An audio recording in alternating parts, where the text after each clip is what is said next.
se manifeste, entre autres, par deux images qui me sont restées de notre dernier rendez-vous. L'une de ces images est empruntée au soufi Ferideddin Attar et elle montre l'architecture du temple de la Kaaba qui tourne, qui fait la circumambulation autour du sage qui est assis, qui ne bouge plus, immobile, en méditation, et pendant ce temps, c'est l'architecture qui fait le sawaf, la circumambulation autour de lui. Deuxième image, c'est le souvenir, plusieurs fois retrouvé, des pèlerins en blanc autour de la Kaaba noire, et eux aussi sont en marche. Et l'impression que j'ai de plus en plus à chaque visite est que les hommes et les femmes en tenue de pèlerins, l'ange ou linceul, c'est tout comme, font partie intégrante de l'architecture. L'architecture n'est pas quelque chose de séparé, opposé aux pèlerins. Mais l'architecture du temple, l'architecture de la Kaaba, n'existe que par le témoignage des pèlerins, par leur marche en cercle autour de ce but. Et ces deux images, il ne s'agit pas dans la deuxième d'un élément qui vient accomplir et parfaire le monument, non. C'est le monument au même titre que les pierres. Et vous savez le mot de l'humaniste, je ne bâtis que pierres vives, ce sont hommes. Alors les hommes et les pierres, le temple, la communauté, ne font qu'un, se fondent dans une unité. Ce thème, touché la dernière fois, est l'objet de notre réunion aujourd'hui. Le temple n'est pas différent du corps humain, et le corps humain, dans ses proportions, est présent à la construction du temple dans beaucoup de traditions. Je voudrais m'expliquer de cela. Mais le point de départ, je le trouve dans une étude de saint Augustin sur le temple qu'il fait à propos d'un psaume, et il poursuit une analogie entre le temple, l'église en tant que, non pas comme monument, mais qu'entité spirituelle, et le corps du Christ. Et les trois sont tressés ensemble dans sa réflexion sur le psaume. Il y a une correspondance, un va-et-vient constant entre l'architecture du temple, le corps du Dieu incarné, dans le Christ, et l'Église constituée par le corps mystique des fidèles et ceux qui le répètent. Or, le temple n'a pas d'existence s'il n'est pas cela. S'il n'est pas en même temps édifice, communauté et présence, sinon du divin, du moins du sacré, parce que nous verrons que dans beaucoup de temples, Dieu est absent, mais les proportions données par le rythme, par l'arithmétique, par la géométrie, traversent les différentes traditions, et l'indicible est exprimé, qu'il s'agisse de la présence du divin dans le concret, qu'il s'agisse de l'architecture du temple, ou qu'il s'agisse de la communauté mystique des croyants, s'exprime de la même manière. Elle s'exprime, l'indicible est exprimé, le mystère est exprimé par le rythme, le nombre, les rapports. Et l'architecture précisément, dans la mesure où elle est rythme, mis en un certain ordre, où les rapports sont concertés et organisés, représente l'image tangible de Pierre de cette réalité spirituelle et de la réalité de la communauté.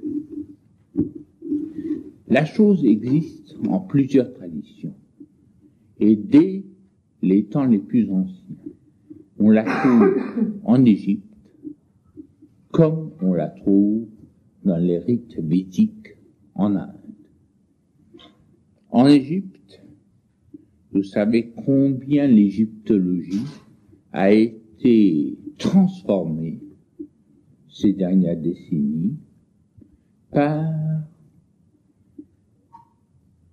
une école patiente qui a tenu à voir les monuments de l'ancienne Égypte, non pas selon une analyse rationaliste qui ne pouvait être que déformante, puisqu'elle était appliquée à des œuvres qui appartenaient à une autre vision du monde, mais qui ici, au contraire, se dépouillait du moi pour s'insérer dans cette vision du monde. Et il a fallu beaucoup de temps. J'ai eu l'occasion de vivre un peu en Égypte avec celui qui a le plus travaillé dans ce domaine, qui était Charlotte de Lubitsch, et il était à Karnak. Ils ont fait un livre qui s'appelle, et puis il y avait des disciples, des archéologues, il y a eu du temps pour pénétrer l'archéologie officielle, ça s'est produit, et il y a un livre qui s'appelle Le Temple dans l'homme, qui est repris aussi dans des éditions populaires sur la monarchie pharaonique et qui se trouve dans la collection. Non, ça a été chez Derby sans aucun doute dans la grande édition, mais c'est publié dans la petite édition chez De Poche, mais chez Flammarion. Il y a 2 livres qui sont publiés. Alors, l'idée essentielle, que l'on retrouvera d'ailleurs dans un instant lorsque je traiterai de l'Inde, c'est que le temple reproduit exactement la figure du corps humain. Et on retrouve ça également dans le christianisme, où l'Église est également construite selon les proportions du corps humain. Les choses diffèrent un peu lorsqu'il s'agit du judaïsme ou de l'islam, et j'en dirai quelques mots évidemment dans un instant. Mais lorsqu'il s'agit du temple dans l'homme, il ne s'agit pas uniquement de proportions de la figure humaine qui ont traversé d'ailleurs grâce à des philosophies les unes traditionnelles, hermétiques, les autres néoplatoniciennes qui sont arrivées jusqu'à l'inscription de l'homme dans le sacre par Léonard de Vinci, idéal humaniste mais nourri de néoplatonisme, de même qu'il a fait un essai pour dépeindre la Joconde, mais aussi la Sainte Anne, impassible, avec un visage qui peut signifier n'importe quoi, qu'elle est au-delà de l'expression, au-delà des douleurs. Et c'est ça aussi que la statuaire égyptienne, la statuaire hindoue, inséparable des temples, dont ils font partie intégrante, a tenté de reproduire. C'est cette impassibilité qui est au-delà de l'aventure humaine, au-delà de l'histoire, qui amène les visages des statues à être soit au-deçà, soit en delà du mouvement. Je m'explique. D'un côté, vous avez ces visages, aux sourires figés qu'on retrouve de l'ancienne Égypte jusqu'à la Nouvelle-Grèce. De l'autre, vous avez, et je pense à l'Inde, ces personnages qui sont apparus souvent, monstrueux au bon père, le Shiva Nataraj, les statues de Konark, d'Elephanta, les images érotiques de Khajuraho, qui déroutaient le bon sens parce que très souvent, ils présentaient une multitude de bras, des personnages à tête d'éléphant et à corps humain, des accouplements dans les positions acrobatiques, et ça paraissait en dehors de la vérité, en dehors du réalisme, en dehors du naturalisme. Donc il y avait deux moyens d'y échapper. L'un par le hiératisme, avant toute forme, et l'autre, au contraire, en greffant des formes à profusion les unes sur les autres, mais en dehors de l'anecdote, en dehors de l'histoire, en dehors du psychologisme, dans un cas comme dans l'autre. Dans les temples égyptiens, ce n'est pas seulement le rythme qui importe, mais c'est également le symbole. Il est important que les jointures entre les pierres, le nombre et la dimension des pierres, la manière dont ces pierres sont taillées et assemblées, obéissent à des lois. Et vous savez que le plus ancien temple de l'humanité est une pyramide, où il y a un rapport entre le chiffre 1, le chiffre 3 et le 4.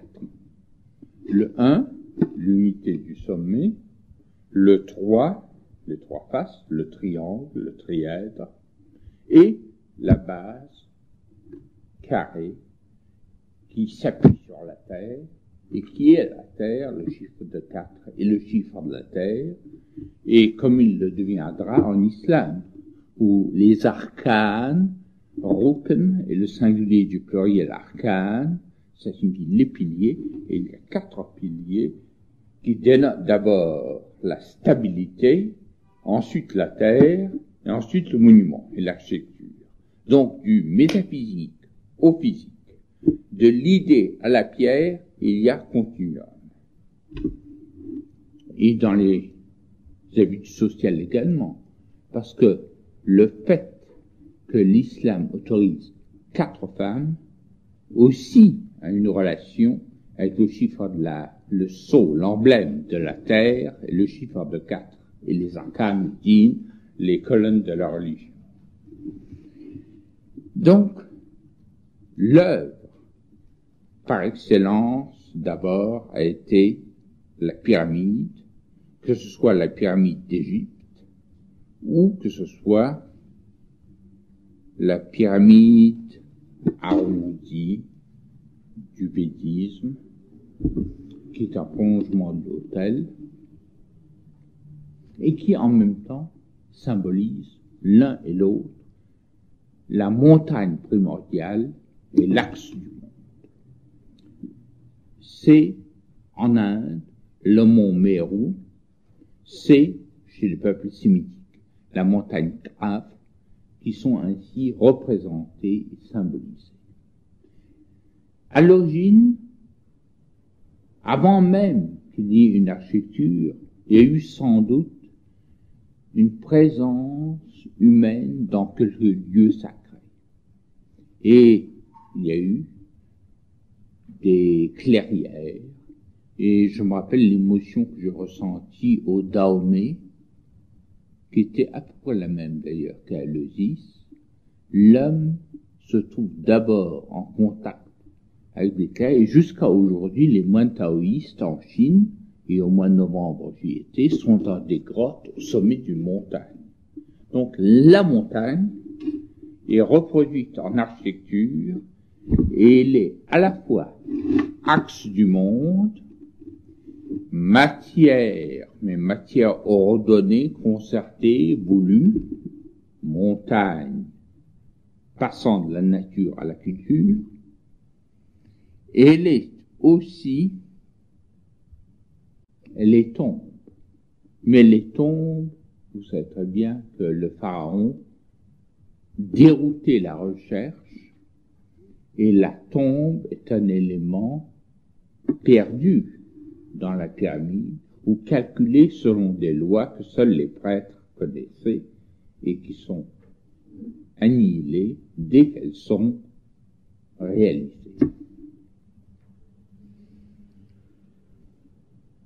Le parvis.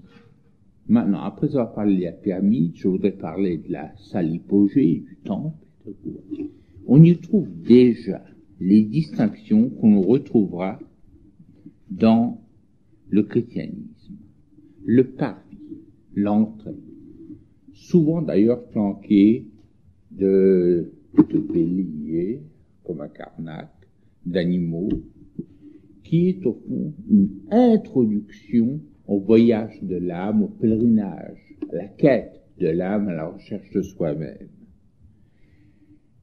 Et ensuite, vous arrivez par la porte, qui est la clé de toute expérience spirituelle, Onartex, et Onartex, l'immobile, entre en mouvement. C'est là que la grande œuvre se fait. Et il n'est pas indifférent que parmi les bâtisseurs, il y ait eu non seulement des géomètres, non seulement beaucoup de maçons qui réfléchissaient sur la règle là, mais qu'il y ait eu également tant de nomades. Parce que c'est une chose dont on ne tient pas assez compte. Que cet art le plus stable, le plus statique de tous, l'architecture, doit énormément à des errants que l'on appelle hommes du vent. Ces nomades existaient déjà dans l'ancien temps, mais c'est au Moyen-Âge aussi. Les hommes qui construisent les cathédrales étaient essentiellement mobiles. On a pu par leur carnet retrouver les allées venues de quelques-uns, le plus célèbre étant Villard-d'Honnecourt, et Villard-d'Honnecourt a travaillé aussi bien en France qu'en Allemagne, dans les Flandres, et dans son carnet, les déplacements de Villard-d'Honnecourt sont énormes. Et de même, les bâtisseurs orientaux constituaient un tout petit groupe et qui se voyaient, qui se rencontraient sans cesse. On est étonné de la rapidité avec laquelle l'architecture musulmane, par exemple, s'est formée, mais elle a trouvé non seulement des maîtres d'œuvre, mais des artisans, chez les Coptes, chez les Byzantins, chez les Arméniens, qui étaient immédiatement prêts à entrer dans la construction des édifices nouveaux en y apportant leur expérience et leur savoir-faire. Donc l'architecture est par essence même un art cosmopolite et non pas nationaliste. Et il reproduit quoi par le temps? Il reproduit l'univers. Et la première forme architecturale, c'est la montagne, c'est le mont Mérou, c'est le mont Paf, c'est l'image de l'univers.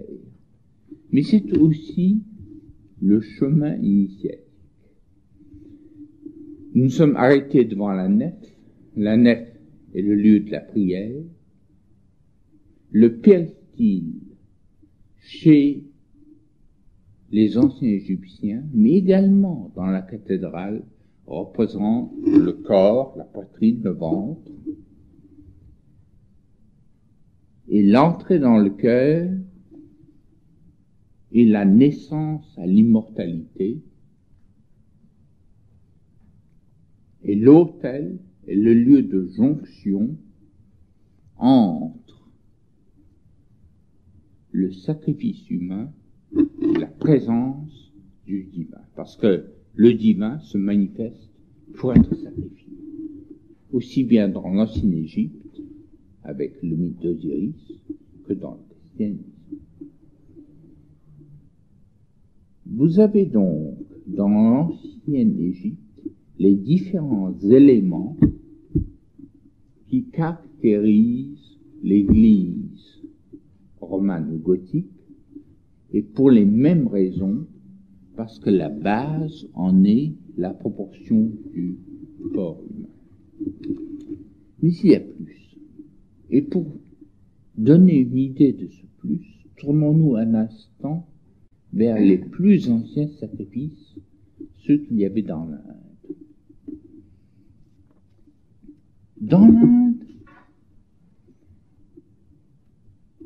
il existe un mythe qui est l'insertion de l'homme d'or à l'intérieur de l'autel. L'autel n'est parfait que si on insère dans cet autel l'apparence, peut-être qu'au début c'était un sacrifice, mais l'apparence insérée dans l'autel d'un être humain.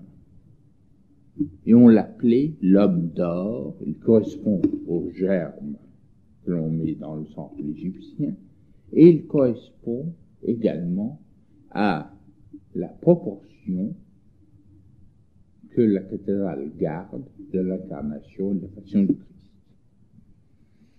Donc l'autel existe avant le temple, et le temple est fait pour abriter l'autel. L'étymologie du mot templum, c'est une enceinte sacrée destinée à la contemplation. À la contemplation de quoi? À la contemplation du cosmos, à la contemplation de l'univers. Ainsi, les premiers temples sont, et les derniers aussi, le temple est resté, d'une part, un axe entre le ciel et la terre, et d'autre part, il est le lien entre l'humain incarné et le divin qui vient militer et qui est sacrifié dans le monde. J'en viens à un problème technique qu'on retrouve dans l'architecture de tous les temples. C'est le passage du carré au cercle. Un jour, il y a bien longtemps, quand j'étais dans l'Inde, je posais la question de la quadrature du cercle. Et la réponse était, ce qui serait vraiment intéressant, c'est plutôt le contraire. Comment, non pas passer du cercle au carré, mais comment passer du carré au cercle, le carré à un nombre, le cercle et la forme qu'on n'arrive pas à les à laquelle on peut s'inscrire. Quelqu'un m'a posé la semaine dernière la question de l'octogone. J'avais dit que j'avais tenu une cérémonie des derviches à Istanbul, à Galata, dans leur vraie salle, où ils vont considérer jamais, qui a la forme d'un octogone. Pourquoi l'octogone? Parce que l'octogone est la solution architecturale la plus fréquente pour passer du carré au cercle. Et de la base à la coupole, de la terre au ciel, il y a le monde médiateur, le pont, qui est caractérisé par la forme octogonale. Et vous l'avez aussi bien, cet octogone, dans les anciennes églises arméniennes, que vous l'avez dans les mosquées les plus récentes. Le lien entre la forme carrée qui s'inscrit par terre et la forme, la coupole qui symbolise le ciel, le lien humain, c'est la forme géométrique de l'octogone, qui est inscrite dans le cercle et qui vient parchever en même temps le cube. Il y a également une autre donnée de départ. C'est que dans l'architecture, tout se fait par, dans l'architecture traditionnelle, par des modules humains. C'est l'empan, c'est la stature humaine, c'est aussi la ficelle qui sert à décrire le cercle, c'est le ciseau, la truelle. On est surpris de voir la simplicité des instruments qui ont été utilisés pour créer ces grandes œuvres. Et en général, il s'agit de rapports par lesquels l'homme, l'architecte, l'artisan vérifie son travail en y apposant la main, le bras, c'est la coudée, et aussi le corps tout entier. Et le modulor de Le Corbusier a été utilisé bien avant lui dans toutes les architectures traditionnelles. Ce passage du carré au cercle est caractéristique de presque tous les temples.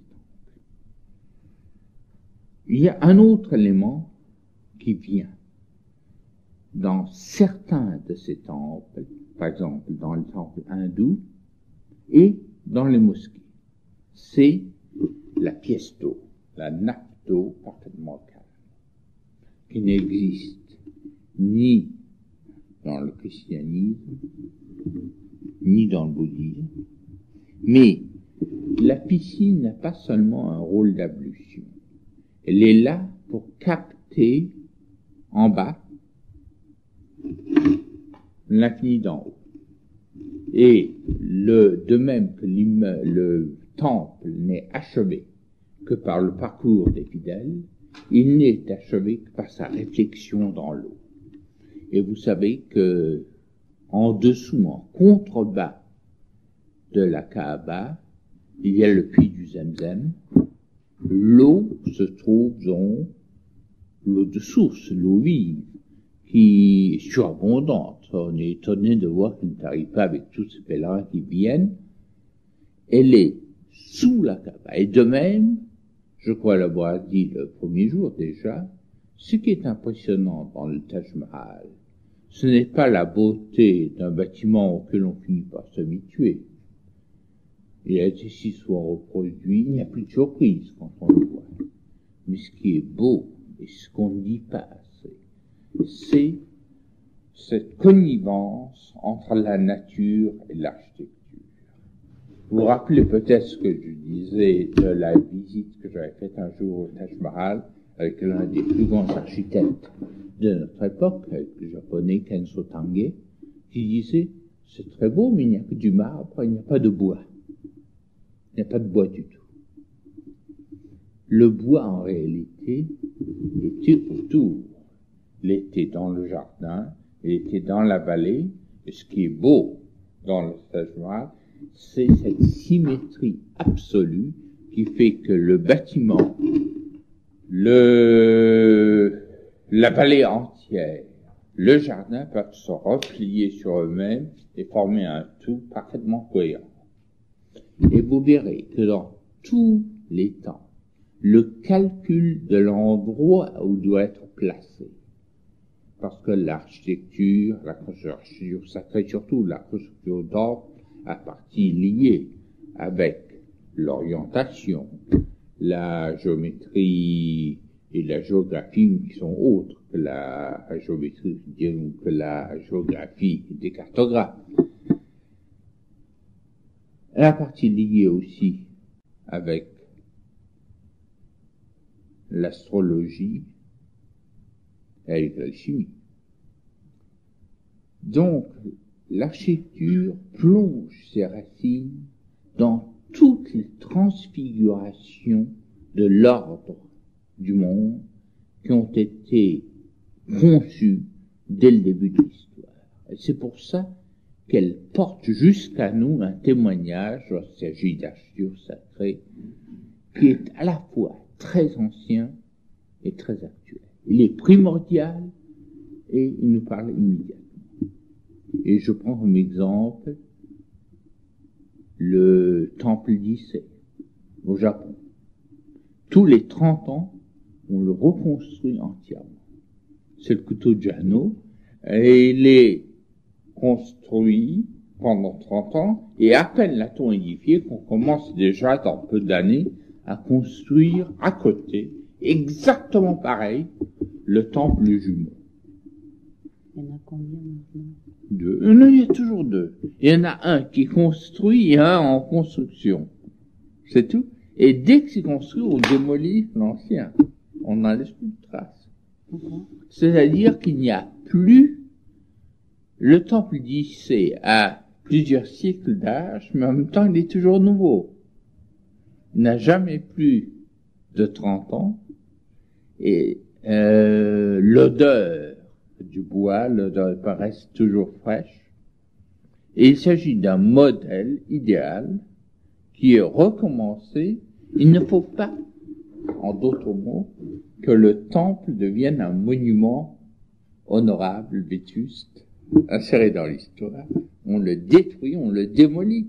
Alors, à la fois, les proportions, les rythmes sont de toujours, mais la construction n'est pas antique. Elle est toujours actuelle. Elle est là, elle est présente. Et c'est le mot que j'ai jamais entendu un jour en Arabie Saoudite. J'étais dans ce comité pour la protection des monuments. J'avais fait un plan pour restaurer quelques monuments dans l'espace de l'islam. Je me suis rendu dire, mais vous êtes resté trop longtemps à l'UNESCO.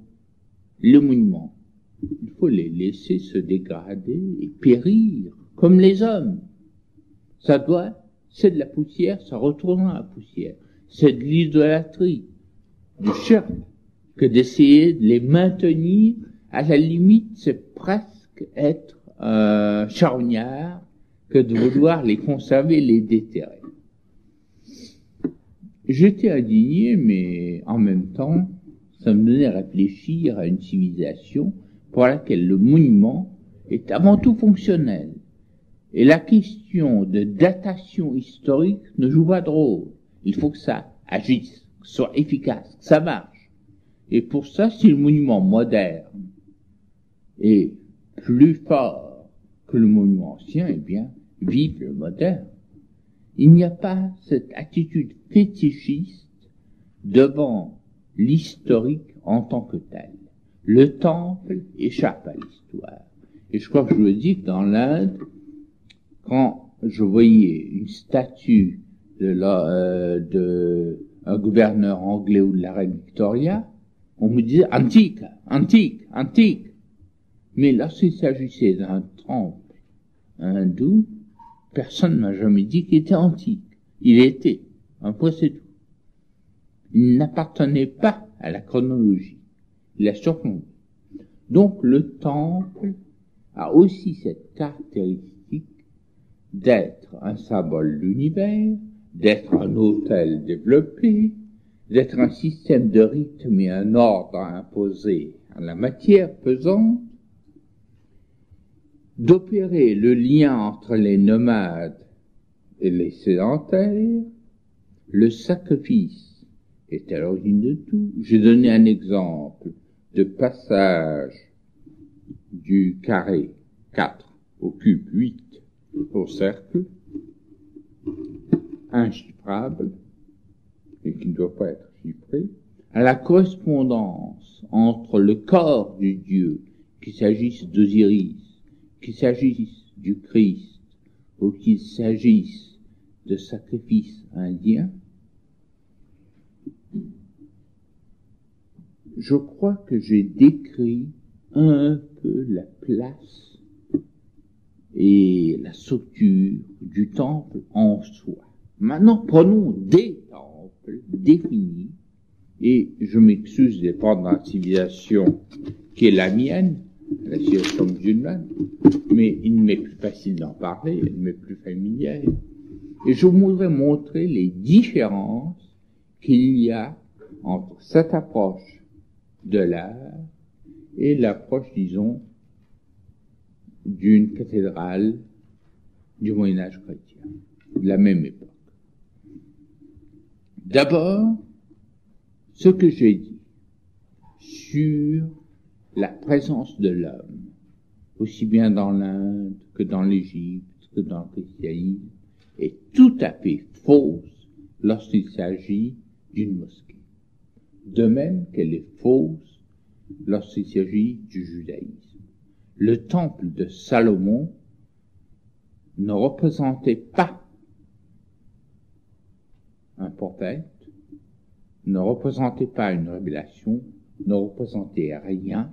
Il était le lieu de la Shekinah, c'est-à-dire la présence divine. Et là, vous avez une analogie avec la mosquée. La mosquée est le lieu de la Sakina, le lieu de la grâce, mais non pas le point où l'on peut piéger un dieu ou un homme modèle de l'univers. On ne piège rien. Et quoi que l'on fasse, la réalité est toujours au-delà. Et c'est ce que le judaïsme, et c'est ce que l'islam dans la mosquée essaye de reproduire. Comment le reproduisent-ils?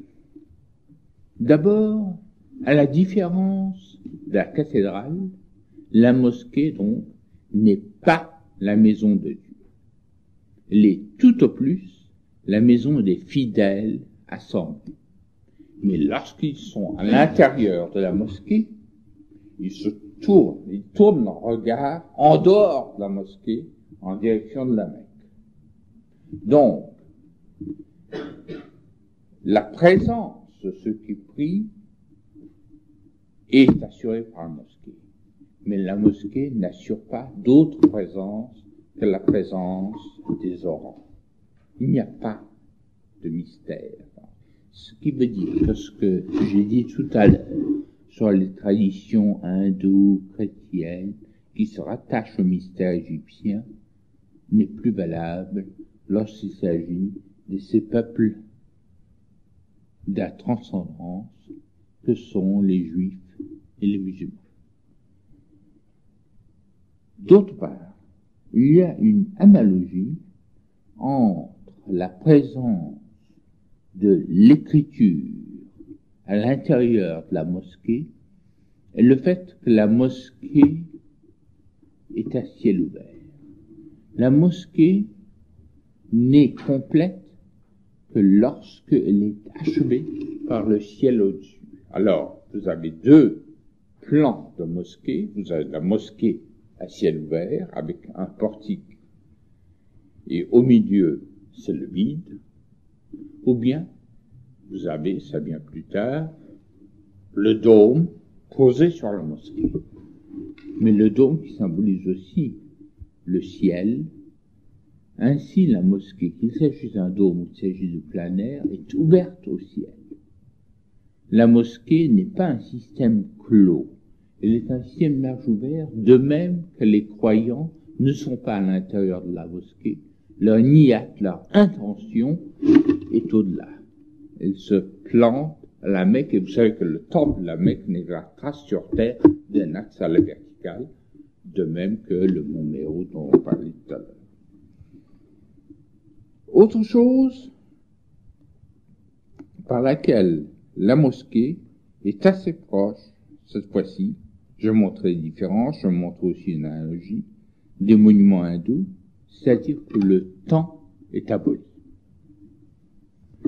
Lorsque vous regardez une mosquée, les types principaux de mosquées, c'est-à-dire la mosquée à péristyle et cour intérieure ouverte au ciel, la mosquée à dôme, à coupole, la mosquée médrasa, c'est-à-dire la mosquée d'enseignement où l'équilibre est assuré par l'enseignement égal et l'accueil égal fait aux 4 rites juridiques, aux 4 madhab.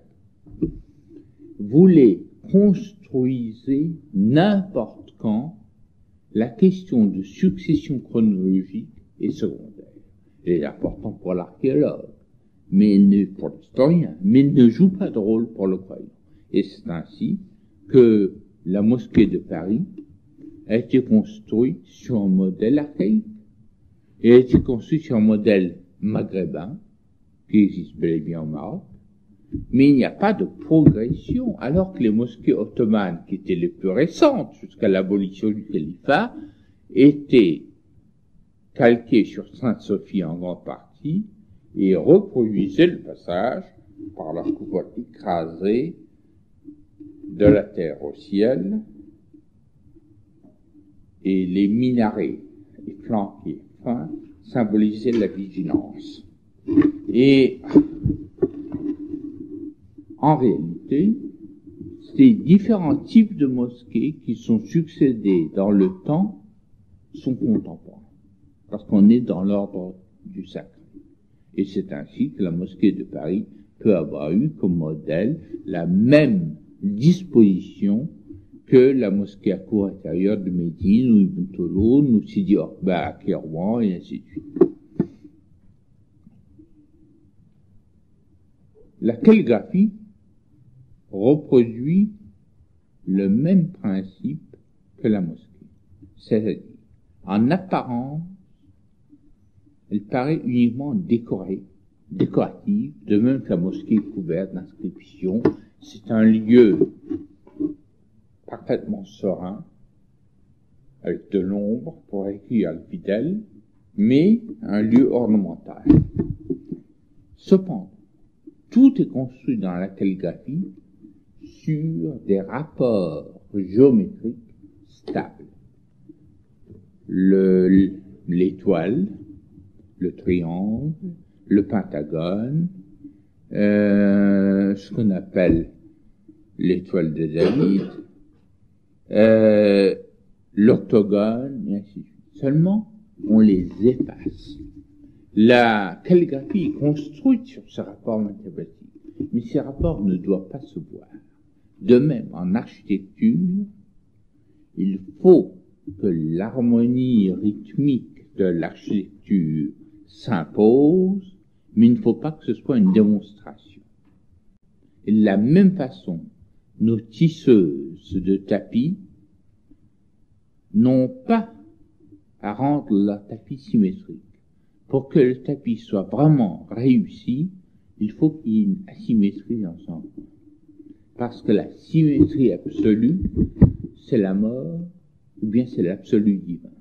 Ce qui appartient à la communauté humaine, c'est l'à peu près, et il faut que le tapis ait une irrégularité quelque part pour être parfaitement réussi. Et de même, la géométrie de la mosquée ne doit pas s'imposer. Les murs ne doivent pas être faits au fil à plomb. Il faut qu'il reste un peu de guingois, qu'il porte la trace de la main humaine. Les rapports sont là. La mosquée est cristalline, mais elle n'est pas abstraite. Et là, vous retrouvez le même principe que celui du Ramadan, qui va commencer dans quelques jours. La fin de la journée de Ramadan n'est pas calculée d'après un calendrier. Mais il faut qu'il y ait un homme en chair et en os, crédible, qui apporte le témoignage non seulement de lui-même, qu'il a vu que le soleil se couche et qu'on peut lui distinguer un fil blanc d'un fil noir et ainsi de suite, mais qui apporte en même temps la crédibilité de toute sa famille, sa tribu. De même, dans la mosquée, l'élément humain n'est peut-être pas présent dans le plan. Il ne s'agit pas de construire le narthex, le peristyle, comme les Égyptiens, comme les chrétiens, mais l'élément humain doit apparaître dans le fait que, pas plus qu'il y a de calendrier pour prendre possession du temps, il n'y a de fil à plomb pour prendre possession de l'espace. Et l'architecture doit conserver cette vibration de l'humain à peu près, en même temps qu'il donne une idée du rapport cristallin absolu qui nous fait penser au-delà de l'architecture à une réalité dans laquelle il n'y a plus d'à peu près. Donc c'est la rencontre entre le fini, le concret, le quotidien de l'homme et l'infini, l'indicible du sacré qui doit être conservé dans l'architecture de ce temple qu'est la mosquée.